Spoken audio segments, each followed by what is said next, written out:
है ना, ये गुजर जाएंगे। पहले 3 जो है फर्स्ट 3 मंथ्स यानी कि 12 वीक्स, उसके बाद आपको फॉलिक एसिड की ज़रूरत नहीं है, लेकिन अगर आप लेते रहें तो उसमें कोई हर्ज नहीं है।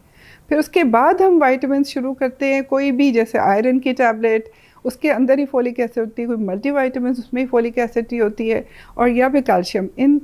ये हम यूजुअली फर्स्ट ट्राइमेस्टर यानी कि 12 हफ्ते ख़त्म होने के बाद शुरू करते हैं। तो